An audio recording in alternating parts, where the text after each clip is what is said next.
नमस्कार दोस्तों, स्वागत है आपका स्टडी फॉर सिविल सर्विसेज में। उत्तर प्रदेश का कंप्लीट कॉम्प्रिहेंसिव करंट अफेयर है ये। उत्तर प्रदेश की जितनी भी सरकारी वेबसाइट है प्लस जितने भी लेटेस्ट एक्ट हैं, लेटेस्ट रिपोर्ट्स हैं, जो गवर्नमेंट ऑथेंटिक साइट्स हैं, जहां से जितनी भी उत्तर प्रदेश की न्यूज़ होती है उन सबको छांट के लाया गया है ये करंट अफेयर। तो Uttar Pradesh specific complete comprehensive current affair का पापा वीडियो है ये। इसको आप ज़रूर देखिए। जो लोग भी उत्तर प्रदेश के किसी भी प्रतियोगी परीक्षा की तैयारी कर रहे हैं, यूपीपीएससी आयोग के किसी भी एग्ज़ाम की तैयारी कर रहे हैं, आरओ की, पीसीएस की, बीओ की, लेक्चरर की, जीआईसी की, जितने भी वैकेंसी निकलती है यूपीपीएससी की, जहां जीएस और करंट अफेयर आता है, उन सबके लिए ज़रूरी है ये video. UP triple SC exams में जहां जहां उत्तर प्रदेश का करंट अफेयर पूछा जाने की संभावना रहती है, उन सबके लिए ज़रूरी है ये वीडियो।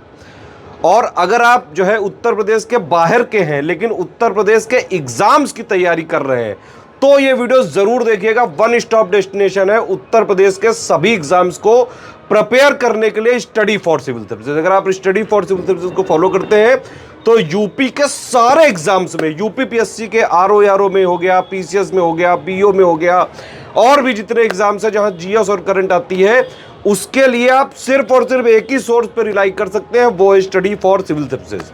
तो भैया ये उत्तर प्रदेश का कंप्लीट कॉम्प्रिहेंसिव लेटेस्ट ट्रेंड और पैटर्न के हिसाब से कंप्लीटली रिवाइज्ड और अपडेटेड पापा वीडियो है ये। इसको देखिए पूरा।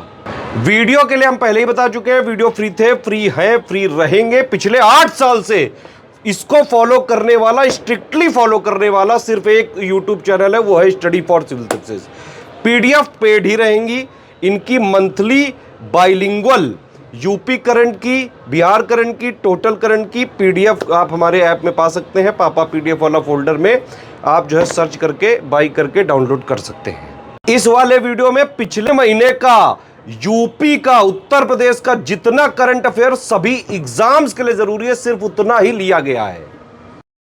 बाइलिंगुअल फॉर्मेट में Uttar Pradesh special current affair हम लोग डिस्कस करेंगे दिसंबर मंथ 2024 का। आप सभी लोग थोड़ा सा निराश रहे होंगे कि इतना करंट अफेयर आपने तैयार किया यूपीपीएससी अपर प्रीलिम्स एग्जाम के लिए, जबकि उससे ज्यादा कोई खास क्वेश्चन आया नहीं। लेकिन ऐसा नहीं सोचना है कि आरओ के एग्जाम में या फिर अन्य यूपी ट्रिपल एससी के एग्जाम में भी नहीं आएगा। आरओ के एग्जाम में ऐसा हो सकता है भरमार देखने को मिल जाए यूपी स्टैटिक और यूपी करंट अफेयर के सवालों की। इस वजह से सभी को एक जैसा ना तौलते हुए करंट अफेयर की यूपी स्पेशल की तैयारी आप जारी रखिएगा सभी लोग। सबसे पहले एग्रीमेंट सेक्शन यहाँ पर उत्तर प्रदेश सरकार और मणिपुर सरकार के बीच हुआ है और लखनऊ में हस्ताक्षर किए गए थे दोनों सरकारों के प्रतिनिधियों के बीच। एग्रीमेंट हुआ है एक भारत श्रेष्ठ भारत कार्यक्रम के अंतर्गत। एक भारत श्रेष्ठ भारत कार्यक्रम कई बार मैं आपको बता चुका हूँ करंट अफेयर पढ़ाते समय। एक भारत श्रेष्ठ भारत कार्यक्रम जो है 30 अक्टूबर 2015 को शुरू किया गया था और इसका उद्देश्य था राज्यों के बीच जो सामाजिक समरसता है उसको बनाए रखना। कई सारे राज्य आपस में अपनी कल्चरल और सोशियो पॉलिटिकल प्रैक्टिसेस को साझा करेंगे और एक दूसरे के निर्माण में हेल्प करेंगे और यूनिटी इन बायोडाइवर्सिटी की भावना को आगे बढ़ाएंगे। सरकार के मानव संसाधन मंत्रालय जो हुआ करता था उसने शुरू किया था 31 अक्टूबर 2015 को। इसके तहत स्टेट्स की पार्टनरशिप यहाँ पे बनाई जाती थी। स्टेट्स के पेयर यहाँ पे बनाए गए थे और ये पेयर जो है कई बार मैं आपको बता भी चुका हूँ कि आपको एटलीस्ट अपने राज्य का जो पेयर है एक भारत श्रेष्ठ भारत में वो याद रखना चाहिए। जैसे उत्तर प्रदेश के साथ किस स्टेट को पेयर किया गया है? उत्तर प्रदेश के साथ पेयर किया गया अरुणाचल प्रदेश और मेघालय को, और फिर बाद में मणिपुर को भी इसमें कर दिया गया था। अरुणाचल प्रदेश मेघालय से हम समझौता कर चुके हैं एक भारत श्रेष्ठ भारत के लिए। अब मणिपुर के साथ भी उत्तर प्रदेश अपने जो है ज्ञान परंपरा और कल्चर वगैरह को साझा करेगा और इसलिए समझौता ज्ञापन पर हस्ताक्षर किया गया है। ठीक, ये ध्यान रखिएगा। तो मणिपुर जो है एक भारत श्रेष्ठ भारत के अंतर्गत पार्टनर स्टेट नहीं है उत्तर प्रदेश का। कौन से स्टेट है हमने आपको बताया, लेकिन फिर भी ये पार्टनरशिप हुई है एक भारत श्रेष्ठ भारत के अंतर्गत। अवार्ड्स एंड ऑनर्स देखेंगे। 34वां व्यास सम्मान सूर्यबाला को मिल चुका है। हिंदी की प्रसिद्ध लेखिका सूर्यबाला को व्यास सम्मान मिला है। वाराणसी की रहने वाली है सूर्यबाला को। इनके उपन्यास कौन देश को वासी वेणु की डायरी के लिए प्रदान किया गया है। और 33वां व्यास सम्मान पुष्पा भारती को मिला था यादें यादें और यादें के लिए। तो ये दोनों आप ध्यान रख सकते हैं। 2023 वाला भी देख लीजिएगा, मान लीजिए पुराना पूछ लें तो। वैश्विक सुरक्षा मान्यता ये बहुत जरूरी है। राम मंदिर अयोध्या की जो बिल्डिंग है या फिर कह सकते हैं इसका जो स्ट्रक्चर है, इसको ब्रिटिश सेफ्टी काउंसिल की तरफ से रिकॉग्निशन अभी मिला है। अयोध्या के राम मंदिर प्रोजेक्ट को ब्रिटिश सेफ्टी काउंसिल ने स्वॉर्ड ऑफ ऑनर अभी प्रदान किया है। प्रधानमंत्री राष्ट्रीय बाल पुरस्कार ये सांची अग्रवाल को मिला था, उत्तर प्रदेश से हैं। कई सारे बच्चों को देश भर से मिलता है राष्ट्रीय बाल पुरस्कार, इसमें सांची अग्रवाल शामिल है उत्तर प्रदेश से। और जो है कथक, अर्धशास्त्रीय नृत्य, शास्त्रीय नृत्य और जो है संस्कृत श्लोक में उत्कृष्ट प्रदर्शन ये कर चुकी हैं। और क्लासिकल डांस में भी राष्ट्रीय पंचायत पुरस्कार में कई सारे पुरस्कार होते हैं, लेकिन उत्तर प्रदेश की पंचायतों को जो पुरस्कार मिले हैं वो हम जरूर देखेंगे। जैसे कार्बन न्यूट्रल स्पेशल पंचायत का पुरस्कार मिला है मिलक अमावती गांव पंचायत मुरादाबाद को, तीसरा स्थान टॉप 3 में ये। बाल हितैषी पंचायत की श्रेणी में भरतौल विलेज जो बरेली में है, भरतौल ग्राम पंचायत, इसको दूसरा स्थान मिला है। तो ये दोनों अवार्ड जरूर ध्यान रख सकते हैं। आगे समिट कॉन्फ्रेंसेस सेक्शन पे digital India state consultation workshop इसका आयोजन हुआ था लखनऊ उत्तर प्रदेश में। इसका उद्घाटन किया था उत्तर प्रदेश के आईटी और इलेक्ट्रॉनिक्स विभाग के प्रमुख सचिव श्री अनिल कुमार सागर ने। आगे फिर स्पोर्ट्स करंट अफेयर देख लेते हैं हम लोग। अंतर्राष्ट्रीय चेस मास्टर दिसंबर 2024 में आदर्श त्रिपाठी उत्तर प्रदेश और भारत के नवीनतम अंतर्राष्ट्रीय मास्टर बन गए चेस में। और आदर्श त्रिपाठी कहाँ के रहने वाले, नोएडा से। इससे पहले उत्तर प्रदेश से कोई चेस मास्टर बने हैं, दिनेश कुमार शर्मा बने हैं और वंतिका अग्रवाल बनी है। चेस में इंटरनेशनल मास्टर उत्तर प्रदेश से बिलोंग करने वाली। 14वीं हॉकी इंडिया सीनियर पुरुष राष्ट्रीय चैंपियनशिप 4 से 18 नवंबर तक हॉकी इंडिया सीनियर पुरुष राष्ट्रीय चैंपियनशिप का आयोजन जो है ये mayor Radhakrishnan hockey stadium Chennai Tamil Nadu में हुआ था। उपविजेता इस पे रहा था हॉकी हरियाणा, विजेता रहा था ओडिशा हॉकी एसोसिएशन और तृतीय स्थान मिला था हॉकी उत्तर प्रदेश को hockey India main senior championship में, ये याद रख सकते हैं। थर्ड प्लेस मिली थी हॉकी उत्तर प्रदेश को। Syed Modi international badminton tournament ये लखनऊ में हर साल आयोजित होता है दिसंबर के आसपास। महिला एकल में विजेता रही थी पीवी सिंधु, इनका थर्ड सैयद मोदी टूर्नामेंट का ये कह सकते हैं खिताब था। उपविजेता लुओ यू वू रही थी ये हारने वाली। और पुरुष एकल में लक्ष्य सेन विजेता रहे थे पहली बार, उपविजेता जिया हेंग जेसन तेह थे। और महिला युगल वैसे आएगा नहीं लेकिन एक बार देख लेते हैं। विजेता ट्रीसा जॉली और गायत्री गोपीचंद की जोड़ी और उपविजेता ली जिंगबाओ और ली कियान की जोड़ी। अब आ जाते हैं स्कीम्स पर। तो डिजिटल वॉरियर्स पहल ये उत्तर प्रदेश पुलिस ने शुरू की थी साइबर अपराध से निपटने के लिए, फर्जी खबरों से निपटने के लिए डिजिटल वॉरियर इनिशिएटिव ये शुरू किया गया था उत्तर प्रदेश पुलिस के द्वारा। दिसंबर 2024 में माफ कीजिएगा, दिसंबर 2024 में उत्तर प्रदेश के मुख्यमंत्री योगी आदित्यनाथ जी ने किस दिवस पर डॉक्टर प्रशांत कुमार को सम्मानित किया था। डॉक्टर प्रशांत कुमार एक हॉर्टिकल्चर साइंटिस्ट है केवीके हमीरपुर से, ठीक है। इनको सम्मानित किया गया था राष्ट्रीय किसान दिवस के अवसर पर, नेशनल फार्मर्स डे के अवसर पर। 3 कृषि वैज्ञानिकों को सम्मानित किया था, उसमें डॉक्टर प्रशांत कुमार शामिल है। हॉर्टिकल्चर साइंटिस्ट हैं, कृषि विज्ञान केंद्र हमीरपुर से जो Banda agriculture and technology university Banda के अंतर्गत आता है। किसान सम्मान दिवस का आयोजन किया गया था उत्तर प्रदेश के लखनऊ में। आगे है 9 दिसंबर 2024 को उत्तर प्रदेश के किस अंतर्राष्ट्रीय हवाई अड्डे पर पहली वैलिडेशन फ्लाइट सफलतापूर्वक उतरी थी जिसका सत्यापन उड़ान इंडिगो द्वारा संचालित किया गया था। फर्स्ट वैलिडेशन फ्लाइट टेस्ट किसने किया था, इंडिगो ने। किस एयरपोर्ट पर किया था, जाहिर सी बात है किसी नए एयरपोर्ट पर, यानी कि नोएडा इंटरनेशनल एयरपोर्ट नोएडा पर। ऑप्शन नंबर डी यहाँ पे सही है, नोएडा इंटरनेशनल एयरपोर्ट जेवर में बन रहा है गौतम बुद्ध नगर में। इंडिया का फर्स्ट ट्रांजिट हब भी ये बनेगा और ज्यूरिक इंटरनेशनल एयरपोर्ट का मॉडल इसमें फॉलो किया जाएगा जो स्विट्जरलैंड में, ठीक है। ये सारी बातें पहले भी कई बार डिस्कस हो चुकी हैं। एनसीआर रीजन का दूसरा एयरपोर्ट होगा इंदिरा गांधी इंटरनेशनल एयरपोर्ट के बाद।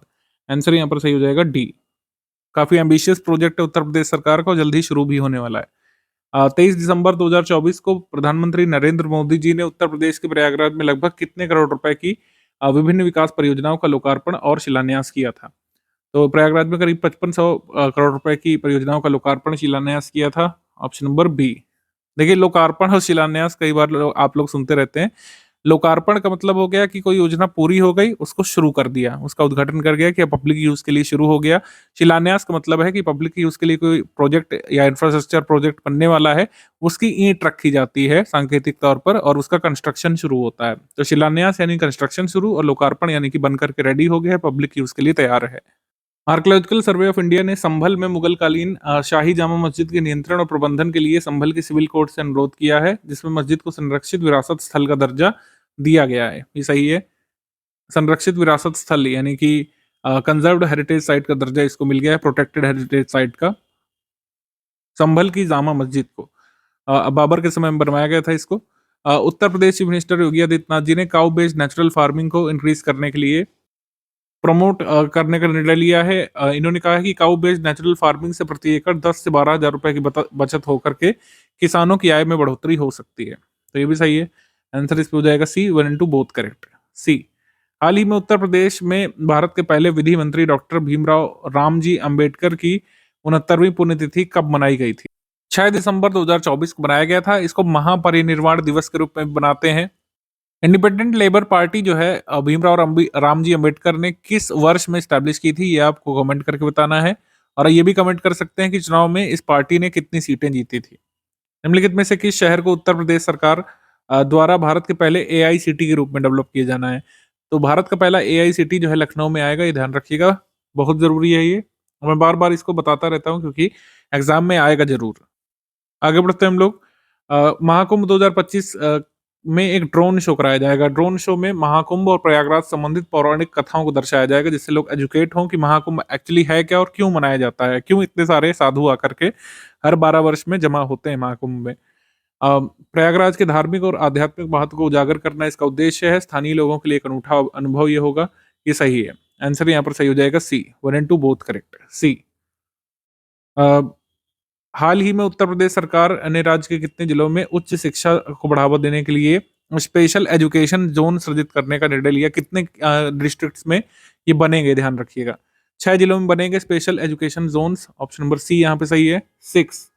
और कहाँ कहाँ बनेंगे? लखनऊ, गोरखपुर, अयोध्या, आगरा, गौतम बुद्ध नगर और बुंदेलखंड में। उत्तर प्रदेश में पहली बार राज्य के किस शहर में बहुमंजिला फ्लैटेड फैक्ट्री कॉम्प्लेक्स का निर्माण किया जाएगा? इसका निर्माण आगरा में किया जाएगा। ऑप्शन नंबर बी यहाँ पे सही है। स्वतंत्रता सेनानी, क्रांतिकारी लेखक और समाज सुधारक राजा महेंद्र प्रताप सिंह के संबंध में गलत कथन का चयन करना है। उपराष्ट्रपति जगदीप धनखड़ ने 138वीं जयंती पर श्रद्धांजलि अर्पित की थी, जो है दिसंबर 1 2024 को। ये सही है। इनका जन्म दिसंबर 1 1886 को हाथरस में हुआ था, उत्तर प्रदेश में, प्रेजेंट डे हाथरस में। प्रेम महाविद्यालय की स्थापना इन्होंने की थी वृंदावन, उत्तर प्रदेश में 1909 में। ये भी सही है। इसमें गलत कोई है नहीं। आंसर यहाँ पर हो जाएगा डी। डी यहाँ पे सही है। महेंद्र प्रताप को शांति के लिए वैश्विक वकालत और भारत और अफगानिस्तान में ब्रिटिश अत्याचारों को उजागर करने के लिए नोबेल शांति पुरस्कार के लिए नामांकित भी किया गया था। हालांकि मिला नहीं था एक्चुअली इनको, ठीक है। 1932 में इनको नामांकित किया गया था नोबेल के लिए, हालांकि इनको मिला नहीं था।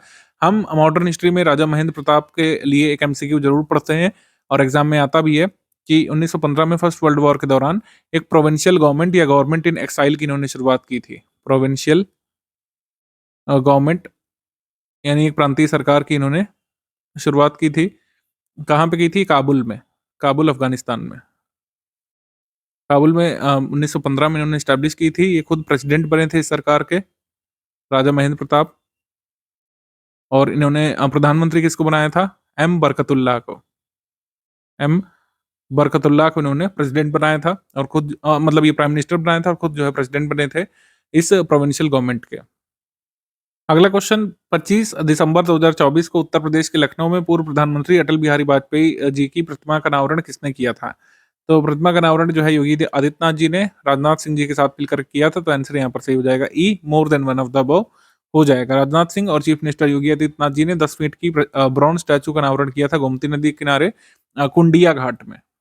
आगे क्वेश्चन है, निम्नलिखित में से किस मंत्रालय द्वारा प्रयागराज में आगामी महाकुंभ के दौरान देश की समृद्ध आध्यात्मिक और सांस्कृतिक विरासत को प्रदर्शित करने के लिए प्रयागराज के नागवा सुखी में 10.24 एकड़ का एक सांस्कृतिक गांव कलाग्राम बनाया जाएगा या बनाया जा रहा है?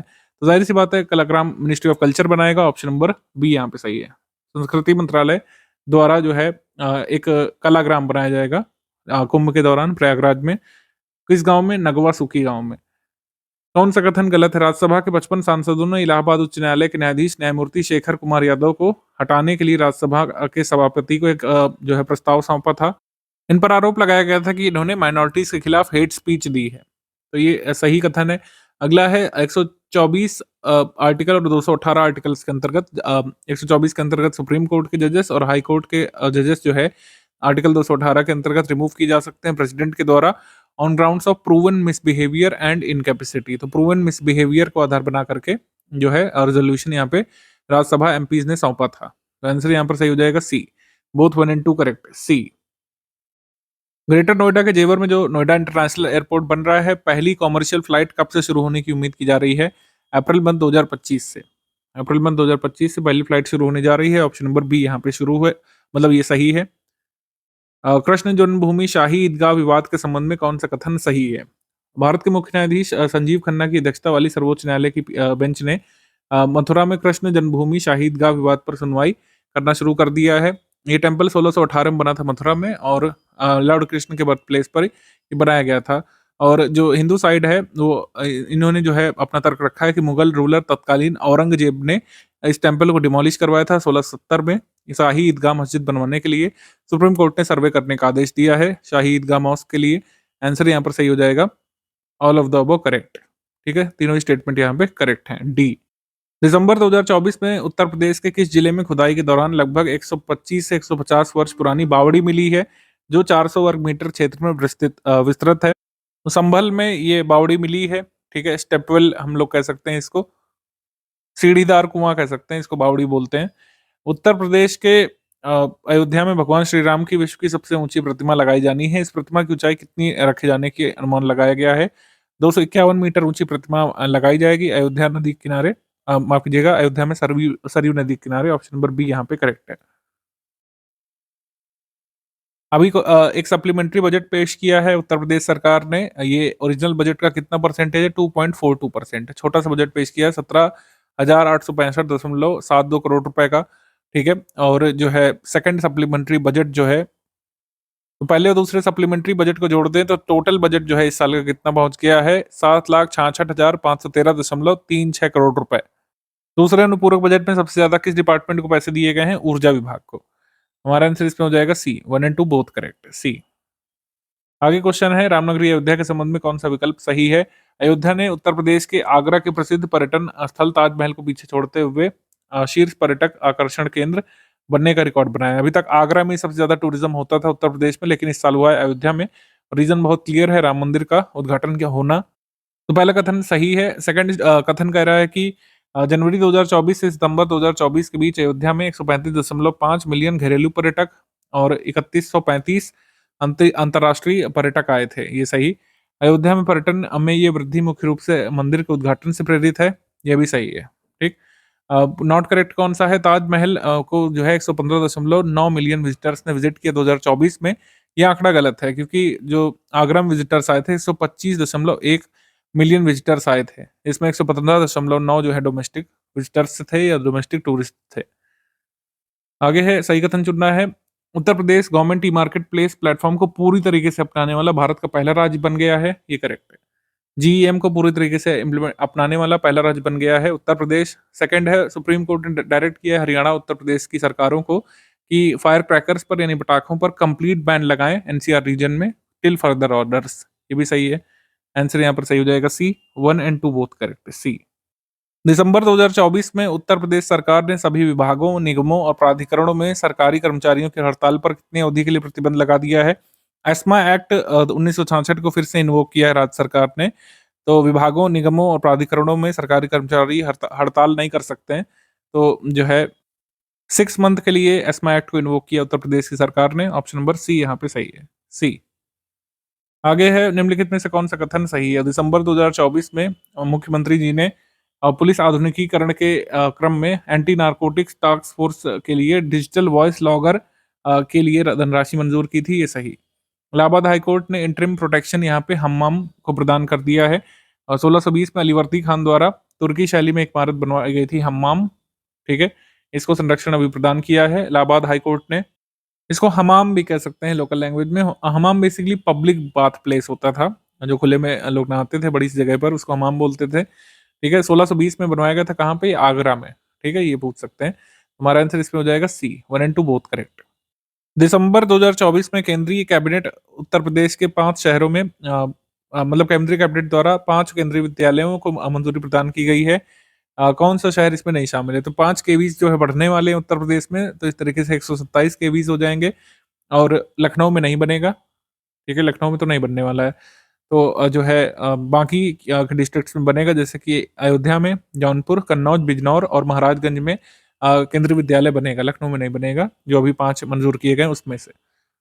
सही कथन का चयन करना है। वित्त वर्ष 2024-25 में उत्तर प्रदेश राज्य में स्कूल ना जाने वाले बच्चों की संख्या देश में सबसे अधिक है। ठीक है? यानी कि आउट ऑफ स्कूल चिल्ड्रन सबसे ज़्यादा है, ये करेक्ट है। इसके बाद अलीगढ़ में Kasimpur power house artificial wetland के रूप में विकसित किया जा रहा है। तो कासिमपुर पावर हाउस जो है अलीगढ़ में आर्टिफिशियल वेटलैंड के रूप में विकसित किया जा रहा है, सही। आंसर यहाँ पर सही हो जाएगा, 1 एंड 2 बोथ करेक्ट, सी। तो सबसे ज़्यादा आउट ऑफ स्कूल चिल्ड्रन दर्ज किए गए हैं उत्तर प्रदेश में, फिर झारखंड में, फिर असम में। 8वीं भारत वन स्थिति रिपोर्ट 2023 के अनुसार उत्तर प्रदेश में वन आवरण और वृक्ष आवरण में कितने किलोमीटर वो कितने मतलब स्क्वायर किलोमीटर की वृद्धि दर्ज की गई है? 559 स्क्वायर किलोमीटर की वृद्धि दर्ज की गई है। निम्नलिखित में से सही कथन या कथनों का चयन करना है। दिसंबर 2024 में उत्तर प्रदेश के लखीमपुर खीरी जिले में स्थित दुधवा नेशनल पार्क में सांप की 2 दुर्लभ प्रजातियों को पाया गया था। ये करेक्ट है। उत्तर प्रदेश के संभल जिले में स्थित ऐतिहासिक भस्म शंकर मंदिर को 45 साल बाद खोजा गया था और उसका ताला खोला गया है पुलिस के द्वारा। पुलिस एक्चुअली मंदिर के लिए नहीं गई थी, वो बिजली का छापा मारने के लिए गई थी, लेकिन उसमें देखा गया कि ये मंदिर 45 साल से बंद है, तो उसको खुलवाया गया है। केंद्र सरकार ने वित्त वर्ष 2024-25 के लिए ग्रामीण विकास के लिए 15वें वित्त आयोग के रिकमेंडेशंस के अनुसार उत्तर प्रदेश और आंध्र प्रदेश को ग्रांट अभी रिलीज किया है, ये भी सही है। आंसर यहाँ पर सही हो जाएगा डी। तीनों ही कथन यहाँ पे सही है। दिसंबर 2024 में निम्नलिखित में से किस शहर में अटल युवा महाकुंभ का उद्घाटन किया गया था? अटल बिहारी वाजपेयी जी की जन्म शताब्दी समारोह के अवसर पर अटल युवा महाकुंभ का उद्घाटन किया गया था लखनऊ में। आगे क्वेश्चन है, उत्तर प्रदेश के पहले डिजिटल हाईवे के बारे में सही कथन क्या है? ये बाराबंकी और बहराइच के बीच बनेगा देश का पहला एक्चुअली उत्तर प्रदेश का पहला डिजिटल हाईवे, ये सही है। सेकंड इसमें लिखा है 251 किलोमीटर लंबा होगा, 6 लेन का होगा, ये गलत एस्टिमेशन दिया हुआ है। 101 किलोमीटर लगभग लंबा होगा, 4 लेन का हाईवे होगा, ये गलत। हाईवे ये कंस्ट्रक्ट किया जाएगा national highway authority of India NHAI के द्वारा, ये सही। इसमें करेक्ट स्टेटमेंट हो जाएगा 1 एंड 3 ओनली, सी। बाराबंकी बहराइच के बीच होगा 4 लेन का हाईवे। ऑप्टिक फाइबर केबल जो है इनके दोनों साइड बिछाए जाएंगे, इसी वजह से डिजिटल हाईवे कहलाएगा। उत्तर प्रदेश के किस जिले में राज्य का पहला निजी टेक्सटाइल पार्क स्थापित किया जाना है?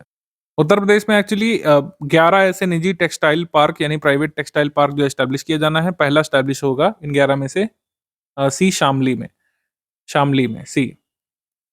आगे क्वेश्चन है, भारत के पहले एकीकृत अपशिष्ट प्रबंधन नगर के बारे में कौन सा कथन सही है? गोरखपुर सितंबर 2025 तक भारत का पहला इंटीग्रेटेड वेस्ट मैनेजमेंट सिटी बनेगा। India first integrated waste management city cum learning centre, ये बनेगा गोरखपुर में, और 40 एकड़ की जमीन पर ये बनेगा सुठानी विलेज में, सहजनवा में, ये सही है।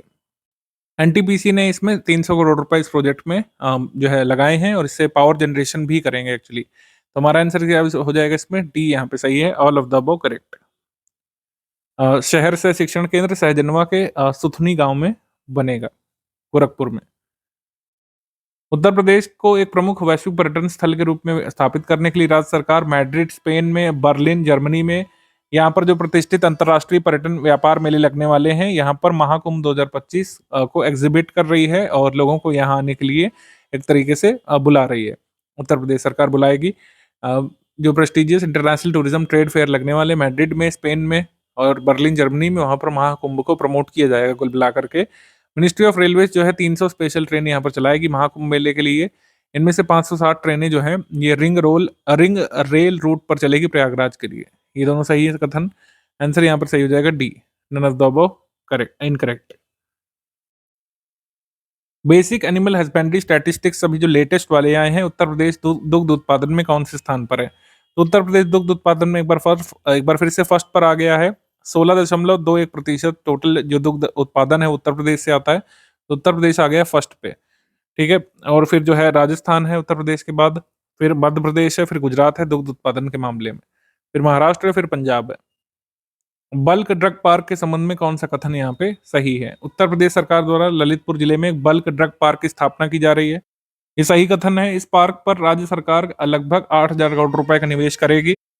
यूपी राज्य औद्योगिक विकास प्राधिकरण यूपी सीडा द्वारा ये बल्क ड्रग पार्क जो है ऑपरेट किया जाएगा, सही है। ये पार्क जो है ये 1472 एकड़ की भूमि पर 5 विलेज में फैला रहेगा, बुंदेलखंड के सूखे इलाके में, ये भी सही है। आंसर यहाँ पर सही हो जाएगा डी। चारों ही कथन यहाँ पर सही है, चारों कथन यहाँ पे सही है। आगे क्वेश्चन है, निम्नलिखित में से कौन सा कथन सही है? विश्व बैंक ने उत्तर प्रदेश सरकार को राज्य में किसानों की आय बढ़ाने के लिए 325.10 मिलियन डॉलर का ऋण स्वीकृत किया है वर्ल्ड बैंक ने, सही। और 12 दिसंबर 2024 को वाशिंगटन डीसी यूएस में आयोजित बैठक में विश्व बैंक के कार्यकारी निदेशक मंडल द्वारा ऋण को मंजूरी दी गई थी। ये भी करेक्ट है। आंसर हो जाएगा यहाँ पे 1 and 2 both correct. Both correct, C. जब भी हम फार्मर इनकम बढ़ाने की बात करते हैं तो आपको भूलना नहीं कि अशोक दलवाई समिति सरकार ने बनाई थी। अशोक दलवाई समिति को अनाउंस किया गया था 2016 में, और इनके रिकमेंडेशंस के हिसाब से फार्मर्स की इनकम जो है डबल की जानी थी 2022 तक।